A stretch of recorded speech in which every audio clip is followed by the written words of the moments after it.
Hey guys, wanted to do a tutorial for everybody that was asking about the dirty pours. I had done the dirty pour on, posted the video. This is the dried version of the big tumbler. And these are the small versions. So you can see that every one of them has a little bit of a different look. These are ready. My next step for these will be to do a layer of epoxy, do a vinyl decal, do another layer of epoxy, maybe another 2 layers of epoxy, just depends. So the supplies that you need in order to do the dirty pours, this is the Floetrol that we were talking about. So this one I got at Lowe's. You can get it at any hardware store. This is the paint conditioner. Basically, it makes your acrylic paints more fluid-like to where you can get the pour effect. So that's the Floetrol.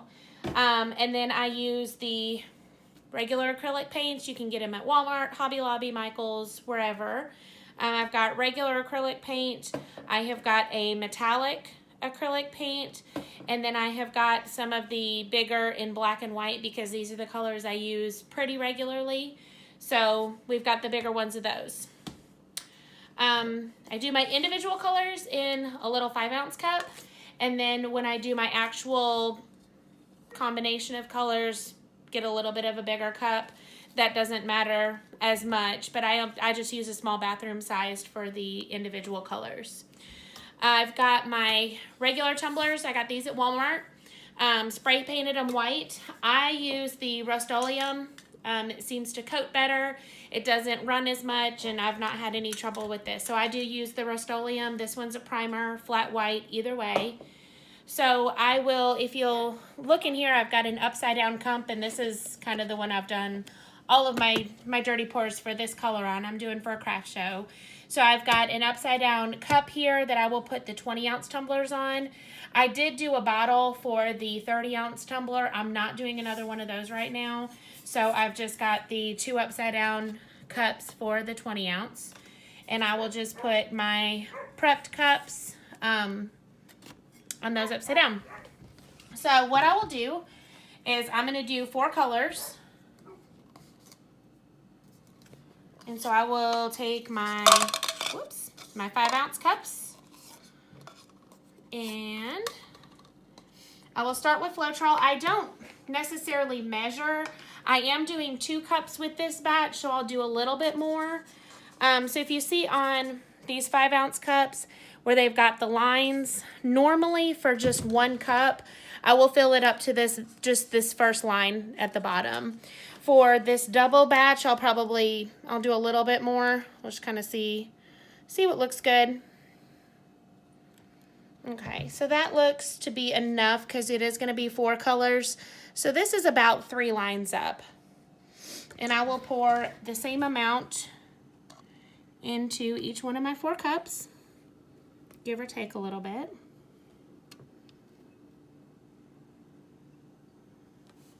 And this is actually probably a bit much for what we need, but it'll be all right. Okay. So the next thing that you're going to do is you're going to make your colors. Even though the Floetrol is white, you always want to put enough of the white acrylic to make a white. I learned by trial and error.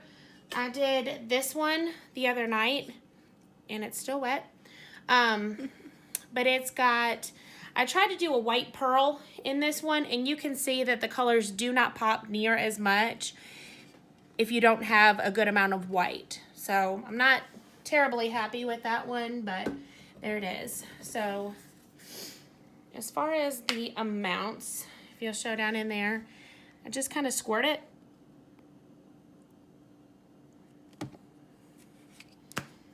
Again, I don't measure. Same way I cook. Just throw it in there until it looks good.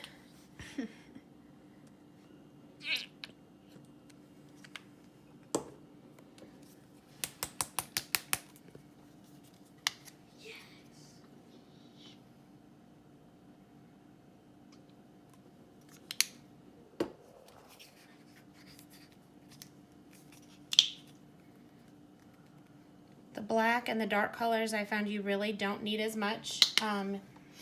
It does take very little to darken the colors. So, and then you want to stir them and make sure it is completely blended. Obviously, excuse my dogs that are fighting in the back. I mean, it's harder to tell with the white, but if you really look at it, you can tell when it's completely blended. You want to scrape the bottom, scrape your sides.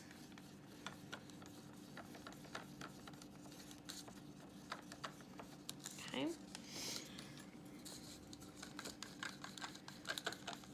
Red is one of those colors that I found you do have to use quite a bit of paint. The first batch I did kind of looked pink. And I'm not sure if it was just the shader red that I was using that didn't take very well, but I found that this one has done pretty good. And this one is called dark red. So that one makes a pretty true color. Probably squirt a little bit more in there, because the other thing to think of is when you've got white and red mixed as far as your paint colors, it's automatically going to lighten. So we'll stir that one up a little bit more.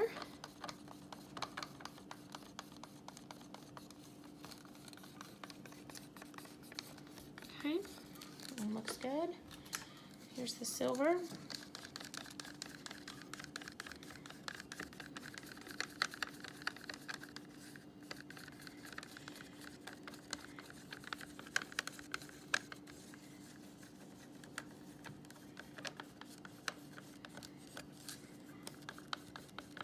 These metallics are a little bit harder to get completely blended. Let me take a little bit more actual mixing, but they do take a little bit more. And then the black is the last one we've got. You can tell it takes very little to get that one going.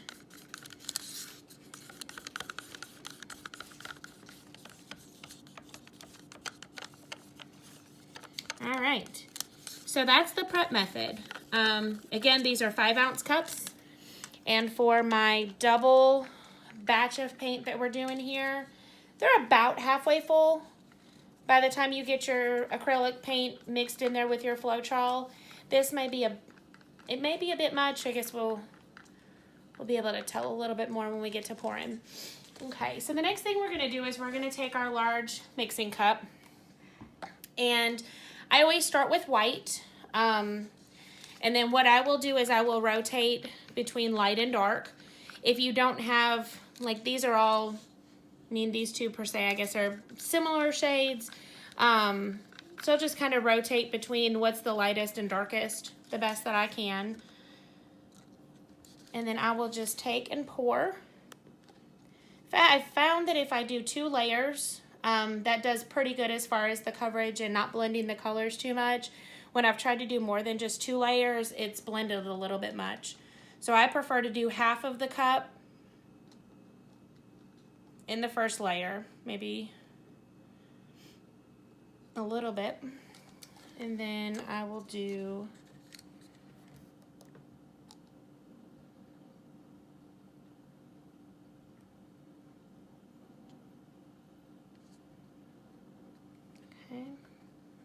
it's not half. There's not really a right or wrong as far as this goes, other than making sure not to blend your colors too much as you're pouring them.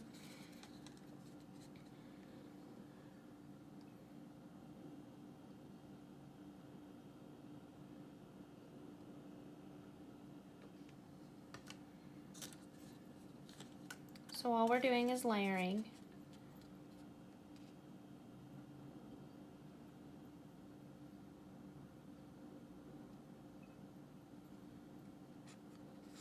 And then we'll start back over.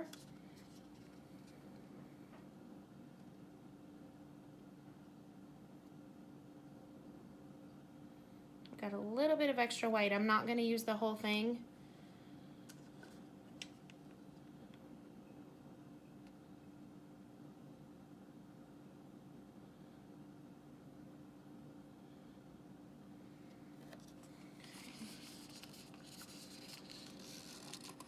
And as far as the consistency, you can see how this pours.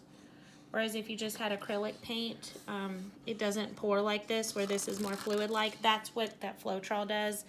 And you want it to be where it will be in kind of an even stream like that.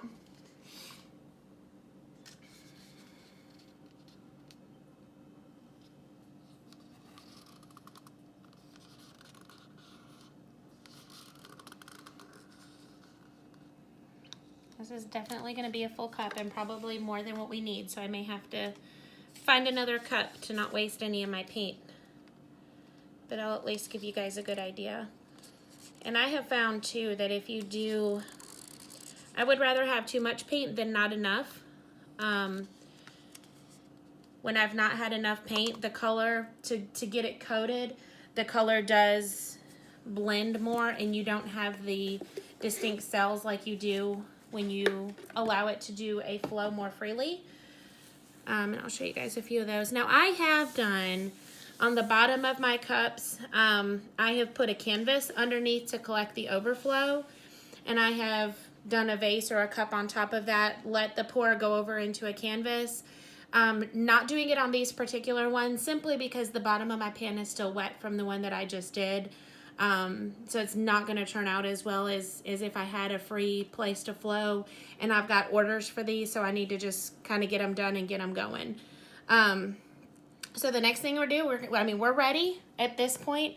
Some people choose to kind of take your one of your popsicle sticks, stick it down in there and do a line from side to side and then side to side the other way. I don't know if it makes a big difference. I'm not going to do that on this one because the cup is so full. So there's our layers and we're ready to start pouring. Ready? Mm-hmm. And I'd like to do them slow just because we love to watch them. And then what you'll do is kind of go back and forth and get some of that effect.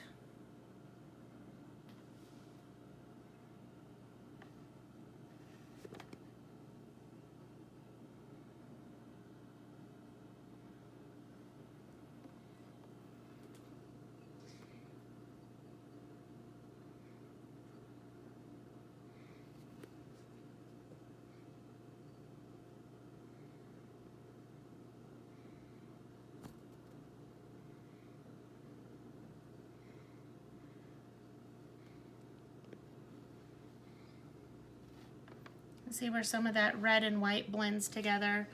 It does look a little bit pink. And that's what happens if you've got too much white on the bottom. You can see how that is, there's a lot more white on that one. I don't want to pour the rest of this cup because there is so much white on the bottom. But I've got extra as far as left in my little cups over here. So I'm just going to throw a little bit more black and a little bit more of the red and gray in there to do for the bottom in case there's any coverage areas that I need. And that just takes some of that white out of there.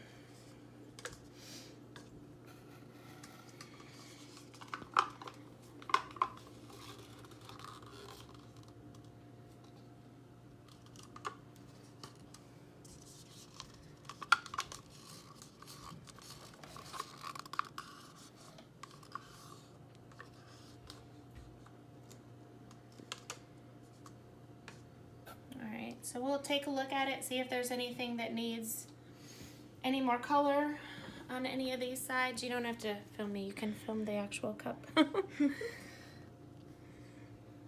And I don't know that there's really, we've got some really good separation of colors. So I'm not sure that there's really anything that needs another spot. I think they look pretty good. You come around this way and see. I might can do some on this side here.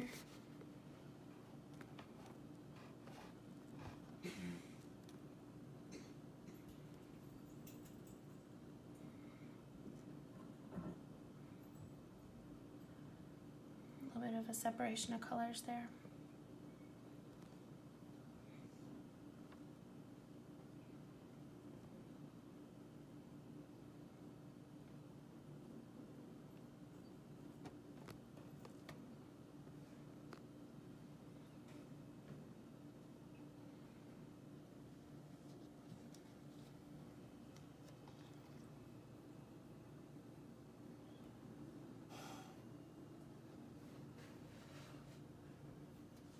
So that's it, guys. That's the extent of our dirty pour. We'll let this sit. It normally takes, I would say, at least 12 hours, if not 24 hours, to completely dry and cure. The one thing I will do is take either a popsicle stick or just kind of blow off on the top a little bit to make sure that that's flat.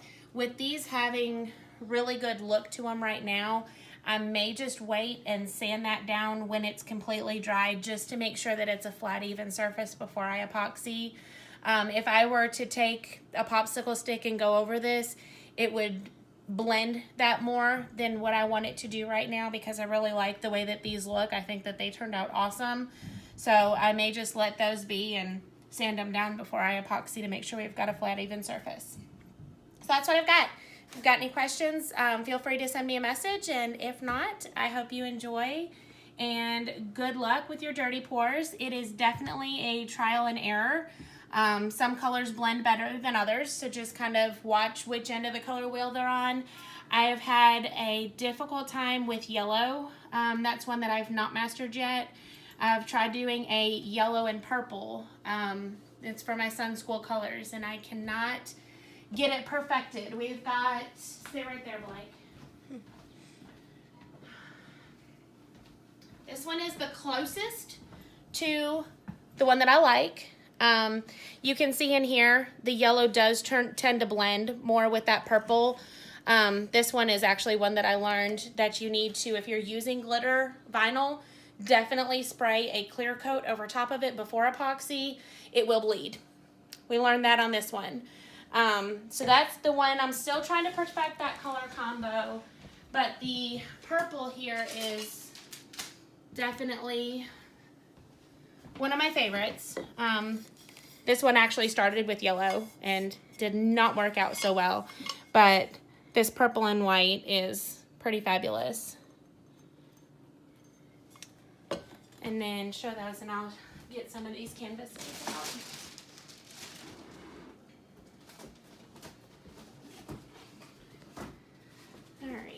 Real quick before I let you go, I feel like I've got so many taking over my kitchen table right now, but just a few of the canvases. This canvas was actually done underneath this cup.